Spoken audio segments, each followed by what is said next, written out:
بسم اللہ الرحمن الرحیم۔ یہ ریڈیو قطر ہے۔ اب آپ محمود احمد سے خبریں سنیے۔ ابتدا میں پیش خدمت ہیں اہم خبروں کی سرخیاں۔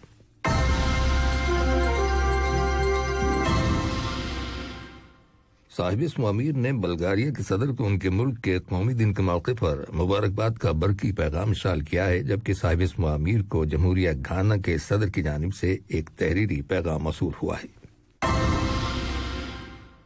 نائب وزیر اعظم اور وزیر خارجہ سے یمن کے لیے امریکہ کے خصوصی ایلچی نے ملاقات کی ہے۔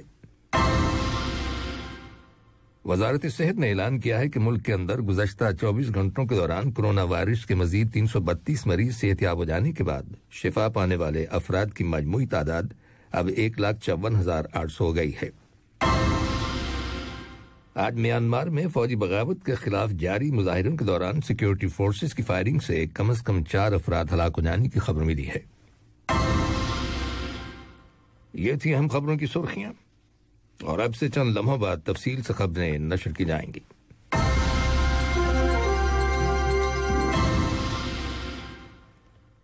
لیجیے اب آپ تفصیل سے خبریں سنیے۔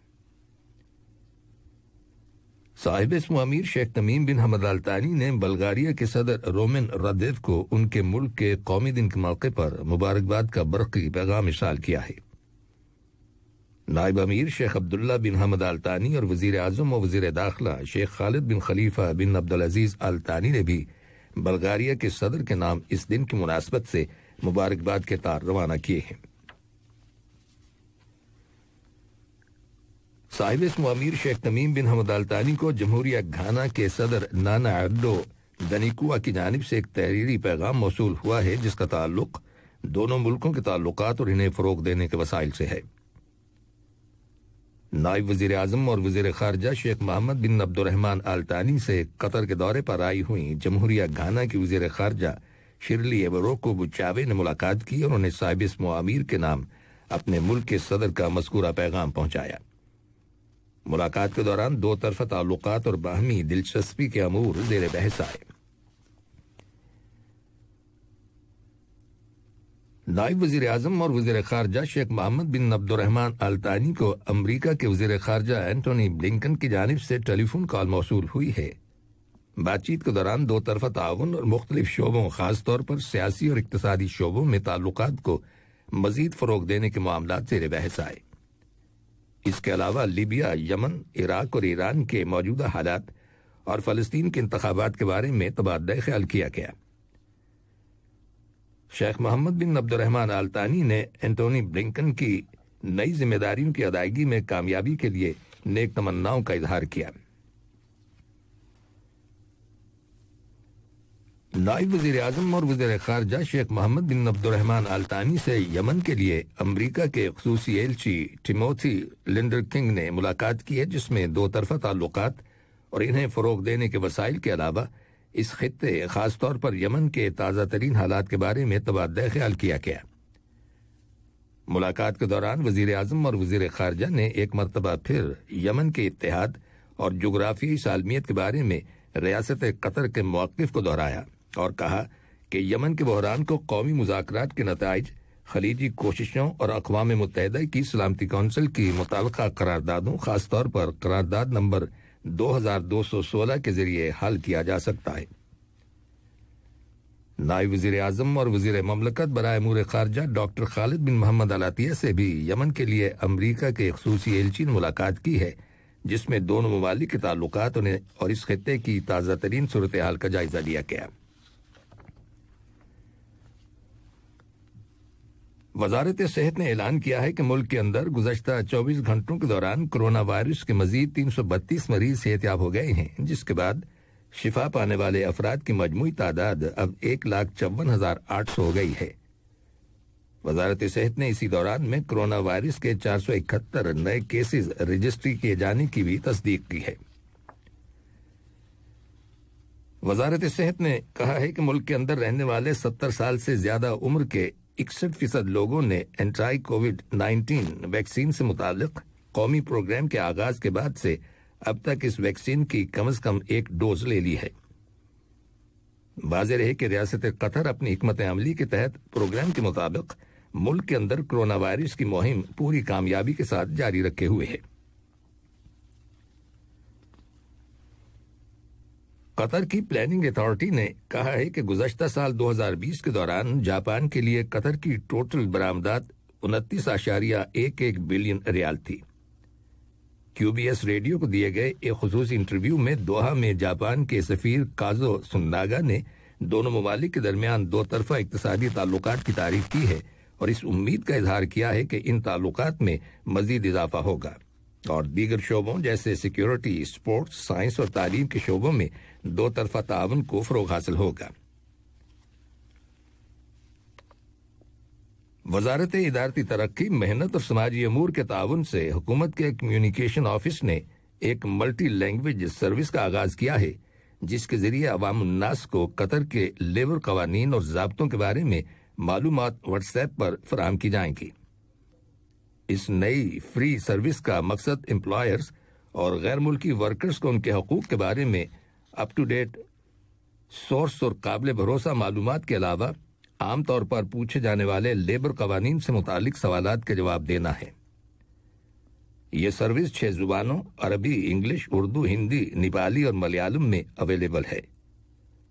حکومتی واٹس ایپ کا نمبر 600-60601 ہے۔ پبلک ورکس اتھارٹی اشکال نے اعلان کیا ہے کہ 5 مارچ بروز جمعہ ڈی رنگ روڈ پر واقع لولو انٹرسیکشن کو جزوی طور پر کھول دیا جائے گا۔ یہ انٹرسیکشن جزوی طور پر گزشتہ 6 ماہ سے بند ہے کیونکہ وہاں پر اشکال کی روڈ اپ گریڈنگ کا کام جاری ہے، جس کا مقصد ڈی رنگ روڈ پر واقع 3 انٹرسیکشنز پر ٹریفک کے فلو کو بہتر بنانا ہے۔ یہ خبریں ریڈیو قطر سے نشر کی جا رہی ہیں۔ آج عراق کے مغربی علاقے میں واقع عین الاسد ایئر بیس پر کم از کم 10 راکٹ داغے گئے۔ اس ایئر بیس پر عراقی، امریکی اور اتحادی افواج تعینات ہیں۔ رواں ماہ کے دوران اس ایئر بیس پر کیا گیا یہ دوسرا حملہ ہے۔ رائٹر خبر رساں ایجنسی کا کہنا ہے کہ اس حملے میں کوئی جانی نقصان نہیں ہوا۔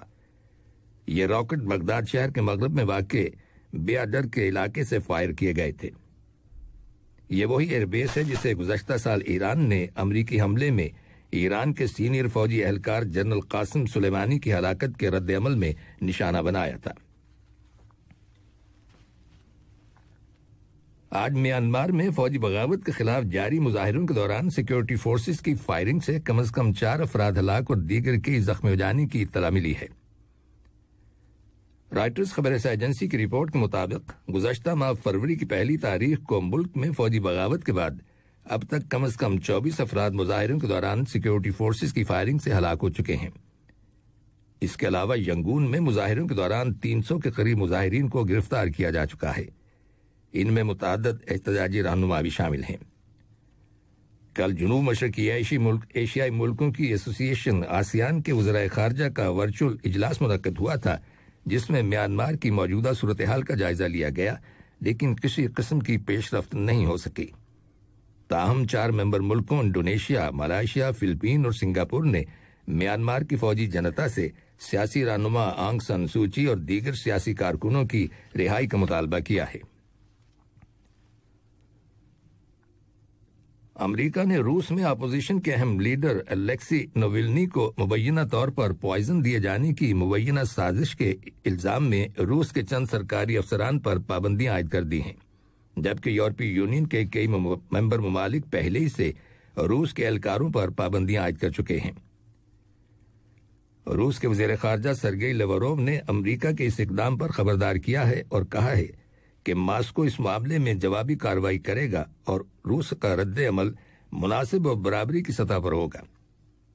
یاد رہے کہ اپوزیشن رہنما الیکسی نوولنی کو گزشتہ سال اگست میں بے ہوشی کی حالت میں جرمنی لے جایا گیا تھا۔ وہ سائبیریا سے ماسکو آتے ہوئے طیارے میں اچانک بے ہوش ہو گئے تھے، جس کے بعد ان کے سپورٹرز نے روس کے صدر کی جانب سے انہیں زہر دیے جانے کے الزامات عائد کیے تھے۔ آخر میں اہم خبروں کی سرخیاں ایک بار پھر سن لیجیے۔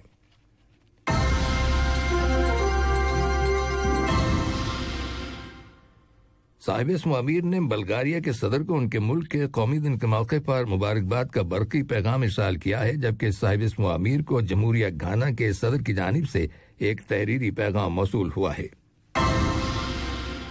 نائب وزیر اعظم اور وزیر خارجہ سے یمن کے لیے امریکہ کے خصوصی ایلچی نے ملاقات کی ہے۔